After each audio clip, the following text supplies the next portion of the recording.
Bhadrak block Kedarpur panchayat विशाल कर्मी सम्मिलन में विजु जनता दलर सांसद प्रार्थी मंजुलता मंडल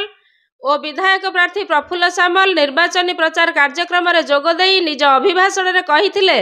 विजु जनता दल प्रति लोकमानकर सकारात्मक मनोभाव देखि बहुत खुशी लगुच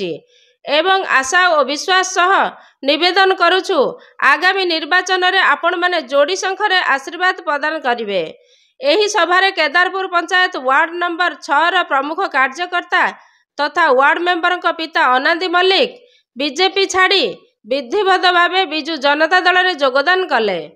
उक्त कर्मी सम्मिलन में भद्रक ब्लॉक अध्यक्षा उर्मिला नायक, बीजेडी जिला सभापति Jagannath Swain, Baleshwar Bhadrak central cooperative bank limited board of director तथा जिला साधारण संपादक जोगेंद्र घड़ई, जिला साधारण संपादक प्रभात जेना, ब्लॉक सभापति प्रफुल्ल नायक, युव नेता कपिल चरण प्रधान, लक्ष्मीधर नायक, स्थानीय प्रतिनिधि और विजु जनता दलर वरिष्ठ और नेतृवृंद सामिल होइथिले। ब्यूरो न्यूज स्वाभिमान ओडिशा।